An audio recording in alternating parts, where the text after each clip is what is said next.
So next of the method available with us is pycnometer method. So pycnometer method में हम करते क्या हैं, ये एक 900 ml फ्लास्क है with conical top whose diameter is 6 mm, whose diameter is 6 mm. तो इसको लिख लेते हैं. पिक्नोमीटर होता क्या है? Pycnometer is a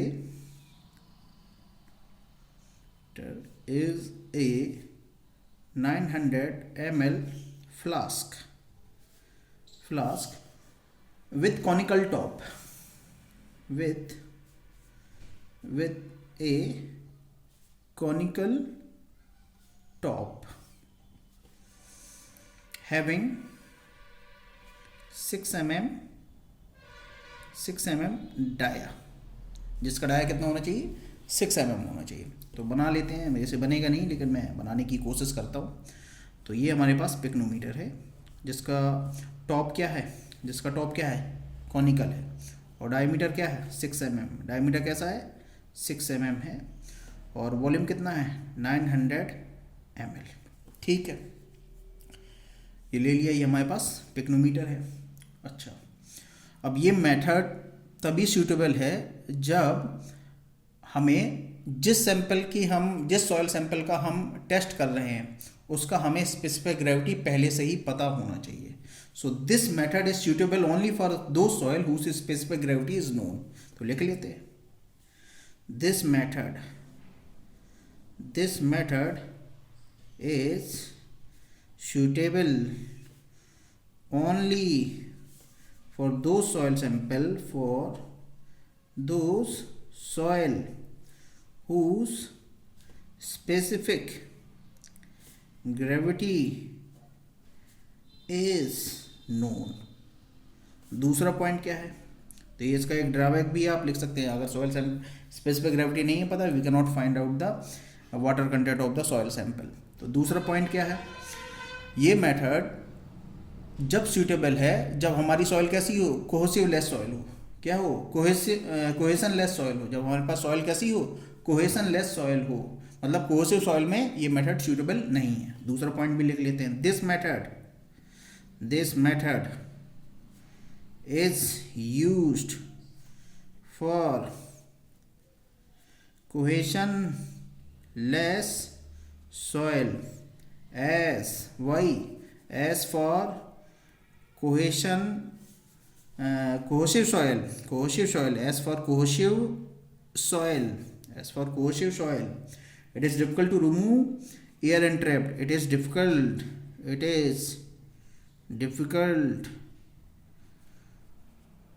to remove air entrapped. तो ये हमारे पास पिक्नोमीटर मेथड है. पिक्नोमीटर मेथड में हम क्या करेंगे? पिक्नोमीटर होता क्या है? एक 900 ml का फ्लास्क होता है जिसका डाया कितना होता है? 6 mm होता है. ये है कुछ इस तरीके से दिखता है. This method is suitable only for those soil whose specific gravity is known. तो ये हमारे पास जब स्पेसिफिक ग्रेविटी सॉइल सैंपल की हमें पहले से पता हो तो तब हम इस मेथड को हम इस्तेमाल करते हैं. और जब हमारे पास सॉइल कैसा हो? कोहेशन लेस सॉइल होना चाहिए. कोहेशन लेस सॉइल का मतलब है सैंडी सॉइल जिसमें एयर एंट्रैप नहीं रहेगी. पानी डालेंगे सैंड में तो एयर क्या हो जाएगी? तुरंत ही बाहर चली जाएगी. अगर क्लेई सॉइल होगा, अगर कोहेसिव सॉइल होगा तो पानी डालेंगे तो पूरी की पूरी एयर नहीं निकलेगी और हमारे कैलकुलेशन में कुछ एरर आ जाएगी. तो पहले से ही बता देते हैं ये मेथड कहाँ पे यूज़ करना है? कोहेशन लेस सॉइल में, और जिस सॉइल सैंपल की जिस सॉइल की हमें स्पेसिफिक ग्रेविटी पहले से पता हो. सो ये चीज़ें निकल के आती हैं. अब ये जो मेथड है ये 4 स्टेज में होता है. ये मेथड है जो ये 4 स्टेज में निकल के आता है.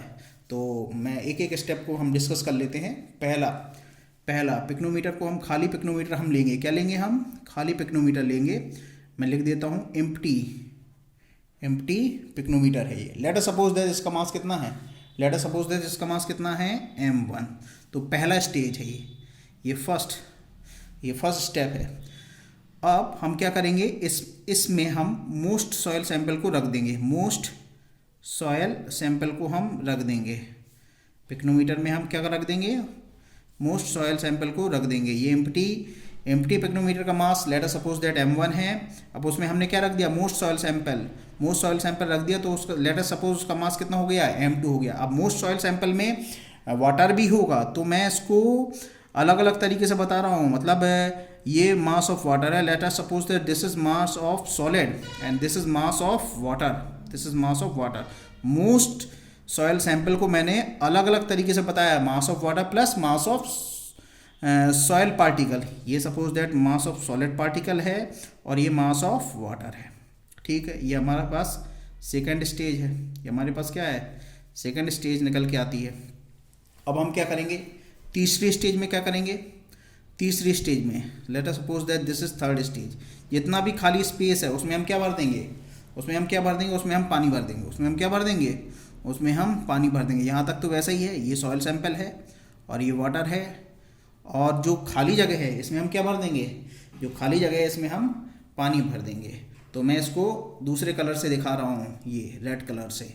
तो इसमें हम क्या भर देंगे, पानी भर देंगे, और इसका मास भी हम नोट डाउन कर लेंगे। लेट अस सपोज दैट इसका मास कितना निकल के आया है, इसका मास निकल के आया m3। इसका मास कितना निकल के आया, m3। तो m3 will be greater than m2, क्योंकि इसमें जो एम्प्टी स्पेस है, एम्प्टी स्पेस में अगर हम पानी भर देंगे तो हमारे पास थर्ड स्टेज निकल के आ जाएगी। ये हमारे पास थर्ड स्टेज आ गई। अब फोर्थ स्टेज में क्या करना है, इसको कंटिन्यूसली स्टेयरिंग करना है। इसको क्या करना है, कंटिन्यूसली स्टेयरिंग करना है, ताकि सारे जो वॉइड हैं, जो स्पेस हैं सॉइल सैंपल में, वो पानी से भर जाएं, और जितनी भी एयर इंट्रैप्ड है वो सारी की सारी क्या हो जाए, निकल जाए। जितनी भी एयर इस सॉइल सैंपल में इंट्रैप्ड है वो क्या हो जाए, निकल जाए, ठीक है। तो इससे अगर कुछ एयर इंट्रैप्ड रह गई तो हमारी कैलकुलेशन में क्या हो जाएगी, एरर निकल के आ जाएगी, और हमें सही वाटर कंटेंट सॉइल सैंपल का नहीं पता चलेगा। फोर्थ स्टेज क्या है, फोर्थ स्टेज देख लेते हैं।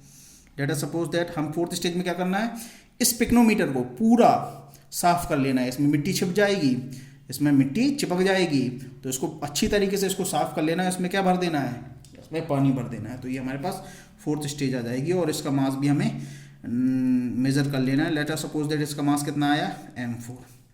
इसका मास कितना आया, m4, ठीक है भाई। ये चौथी स्टेज है, this is our fourth stage, ठीक है। ये हमारी फोर्थ स्टेज आ गई। अब चेक करना मास of water in second stage कितना निकल के आएगा, मास of water in second stage. बताइए कोई कैसे निकल के आएगा, चेक करो। मास of water in second stage में वाटर जितना है, कितना होगा सेकंड स्टेज पिक्नोमीटर में कितना होगा, तो वो आएगा m2 minus m1। Mass of water निकाल रहा हूँ मैं, क्या निकाल रहा हूँ, मास ऑफ वाटर, क्योंकि मेरे को क्या निकालना है, वाटर कंटेंट निकालना है। वाटर कंटेंट होता क्या है, मास of water by mass of solid. तो मास ऑफ वाटर मैं निकालता हूँ m2 माइनस m1। चेक करो, m2 में से m1 को घटा दूँ और मास ऑफ सॉलिड को भी घटा दूँ, तो मेरे पास क्या आएगा, मास ऑफ वाटर ही बचेगा ना। मेरे पास क्या आएगा, मास ऑफ वाटर ही बचेगा। तो m2 में से m1 को घटा दो और मास ऑफ सॉलिड को भी घटा दो, तो मेरे पास मास ऑफ वाटर आ जाएगा। अब चेक करना, m4 में से m4 पिक्नोमीटर का जो मास है उसमें से मैं m3 को क्या करूं, m3 में से m4 की कंडीशन कैसे आएगी, m3 में से मैं जितना सॉलिड पार्टिकल का मास है उसको हटा दूं। इतना पानी तो इसमें भी है, इतना पानी तो इसमें भी है, और इतना पानी इसमें भी है। इतना सॉलिड पार्टिकल को अगर मैं हटा दूं और इसकी जगह वाटर डाल दूं, तो मेरे पास फोर्थ स्टेज आ जाएगी कि नहीं आ जाएगी। इतने ही वॉल्यूम के वाटर को मैं यहाँ पे डाल दूं तो मेरे पास फोर्थ स्टेज आ जाएगी कि नहीं आ जाएगी। तो मैं m3 में से मास ऑफ सॉलिड पार्टिकल को हटा दूं और उसमें क्या डाल दूं, उतने ही वॉल्यूम के मास ऑफ वाटर को मैं क्या कर दूं, ऐड कर दूं। आई रिपीट, m3 स्टेज से मास ऑफ सॉलिड पार्टिकल को आप हटा दीजिए और उतने ही वॉल्यूम के वाटर के मास को आप ऐड कर दीजिए, तो आपके पास क्या आ जाएगी, फोर्थ स्टेज आ जाएगी। तो मैं लिख भी देता हूँ, मैं स्पेसिफाई भी कर देता हूँ, whose volume is equal to volume of solid. ये मास ऑफ वाटर कौन सा है जिसका वॉल्यूम किसके बराबर, whose volume is equal to volume of solid is equal to volume of solid. मैं लिख भी देता हूँ। तो ये हमारे पास मास ऑफ वाटर, इसको सॉल्व कर लेते हैं। Mass m3 minus ms, mass of water क्या हो जाएगा, डेंसिटी ऑफ क्या हो जाएगा, बताइए क्या हो जाएगा, volume of water into density of water. अब हमने बताया था आपको कि मास ऑफ जो ये वॉल्यूम ऑफ वाटर है यही तो वॉल्यूम ऑफ सॉलिड के बराबर होता है। तो ये volume of solid, volume of solid कहाँ से निकालेंगे, वॉल्यूम ऑफ सॉलिड कैसे निकालेंगे, स्पेसिफिक ग्रेविटी का यूज़ कर लीजिए।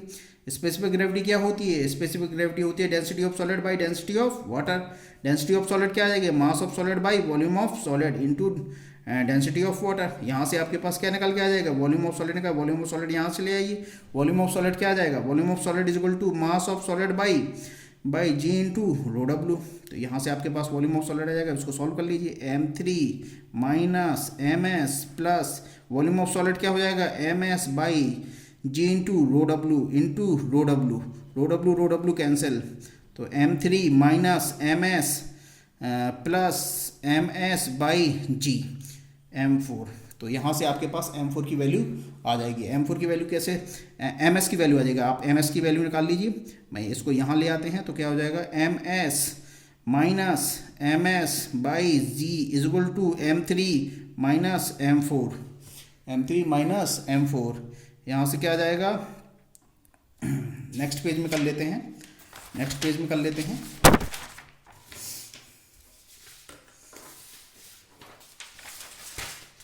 तो हमारे पास क्या आ गया था, हमारे पास आ गया था ये, हमारे पास क्या आ गया था, ms, हमारे पास क्या आ गया था, ms। यहाँ से हम ms की वैल्यू निकालते हैं। ms is equal to, ms को कॉमन ले लेते हैं और यहाँ से आएगा 1 माइनस ms बाई, सॉरी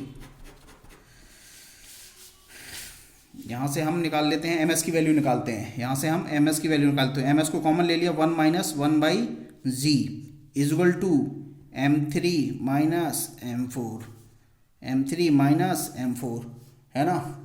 और फिर यहाँ से ms की वैल्यू निकालते हैं तो हमारे पास आएगा m3 minus m4 by z minus 1 into G, ये ऊपर आ जाएगा, इंटू जी, ये ऊपर आ जाएगा। फिर वाटर कंटेंट क्या होता है, मास of water by mass of solid, mass of water by mass of solid. Mass of water कितना आया था, m2 माइनस m1, और उससे हमने मास ऑफ सॉलिड को घटा दिया था, मास ऑफ सॉलिड को हमने क्या कर दिया था, घटा दिया था मास ऑफ सॉलिड को बाई मास ऑफ सॉलिड।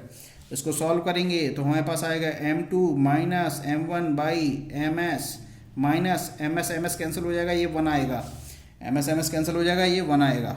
अब मास ऑफ सॉलिड को हमने निकाल लिया, यहाँ पर मास ऑफ सॉलिड को हमने निकाल लिया, यहाँ पे सब्स्टिट्यूट कर दिया, आ जाएगा आंसर हमारे पास m2 minus m1 by ms कितना है हमारे पास, ms है m3 माइनस m4 इंटू जी, ऊपर क्या आएगा g माइनस 1, और क्या रह जाएगा हमारे पास -1, ये -1 भूल जाता है तो ये हमारे पास वाटर कंटेंट निकल आएगा, सॉइल सैंपल का वाटर कंटेंट निकल आएगा। This will be water content of soil sample.